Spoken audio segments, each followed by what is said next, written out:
आ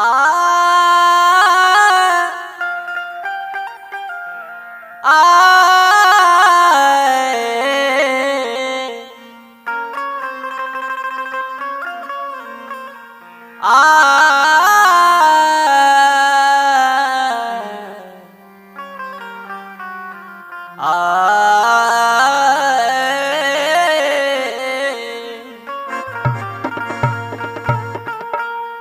श्री गुरु चरण सरोज रजा निज मन मुकुर सुधा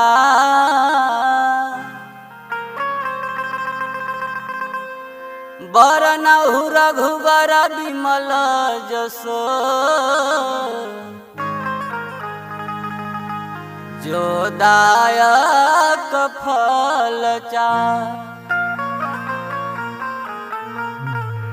बुद्धिहीन तन ज्ञान के आर सुमरहु पवन कुमार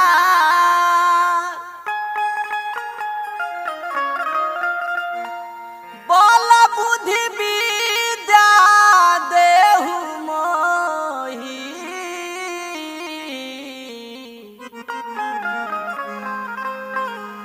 हरहु कलेश विकार। आई वो समय के बात बा, माता जानकी लंका में अशोक वाटिका के नीचे बैठ के रोतारी, मन में सोचतारी कौन ऐसा गलती बा कि अभी ले प्रभु कौन खबर ना लेहनी। आए ने रावण बार बार आके माता जानकी के भय देखावता। आई गाना के माध्यम से सुनी।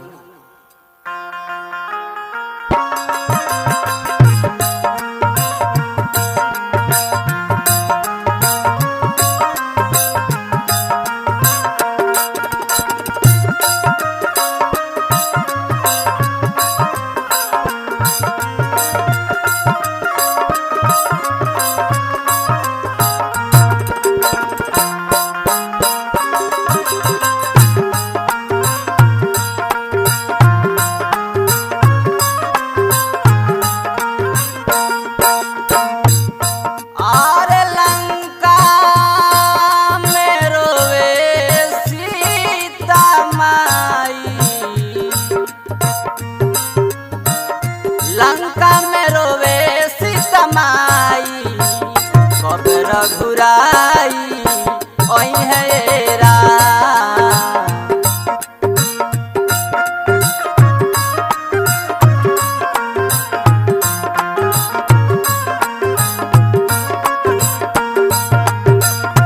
लंका में रोवे सीता माई कब रघुराई ओई है रा।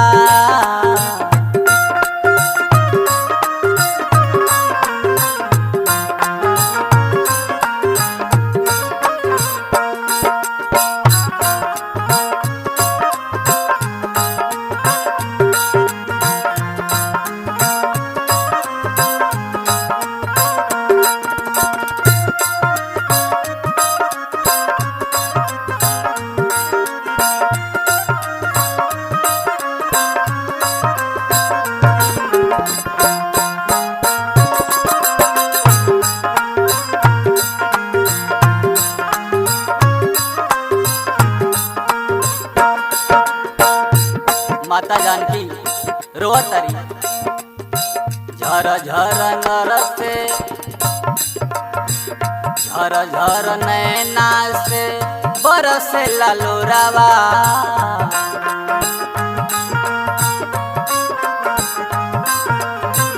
कवना खसूर प्रभु भइले कठोरावा।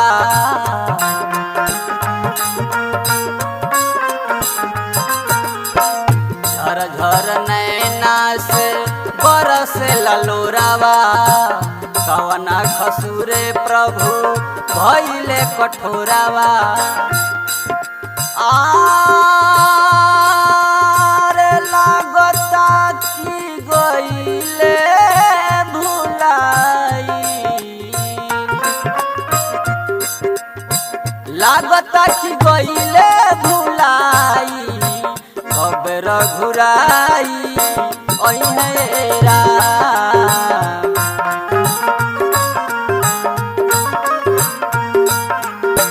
कब रघुराई ओहे राम।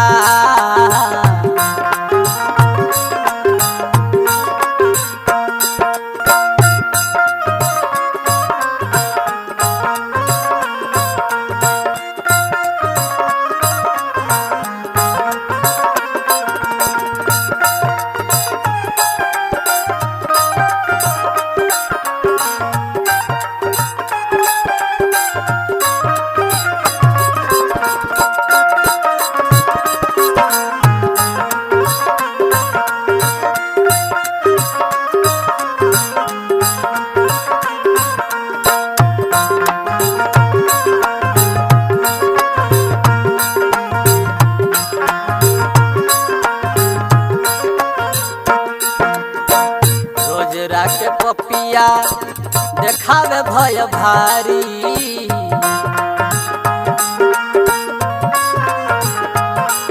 बिलखी बिलखी रोवा तारी महतारी।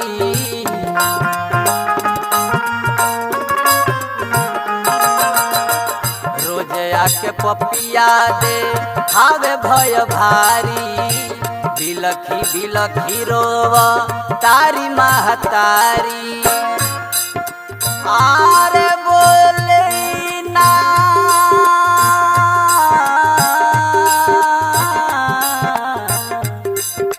बोली नाही बोली ना बोली नाही सहले सहाई बोली नाही सहले सहाई कब रघुराई ओहे राम।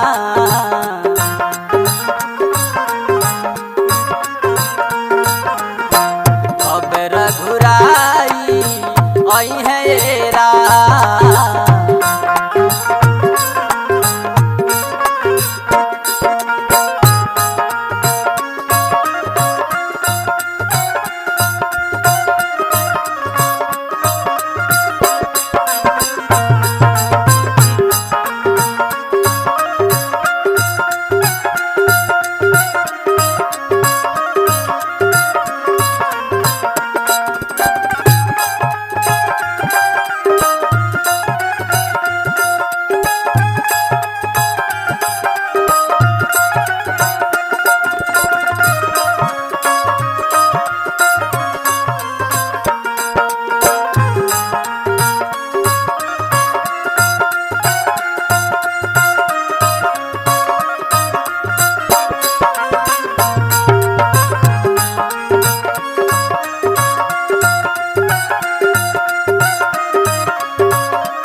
माता जानकी रोतारी सोचतारी मन में का कहतारी भैया।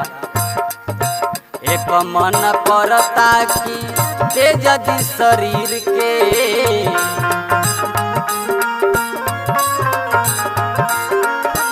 शर्मा मनोज बुचुन चरण में गिर के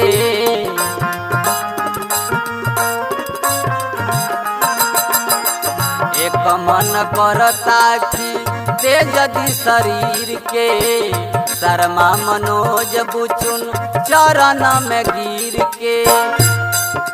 इतने में हनुमान जी अशोक वाटिका के ऊपर बैठ के सब सुनतानी आइए अंगूठी गिरौले बानी माता जानकी देख के भइल काहे भैया। आरे कॉपी दिहले अंगूठी गिराई कॉपी दिहले अंगूठी गिराई कब रघुराई ओहे राम।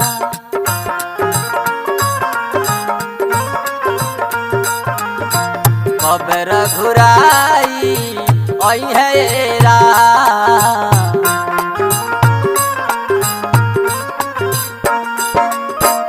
लंका में रोवे सीता माई, लंका में रोवे सीता माई,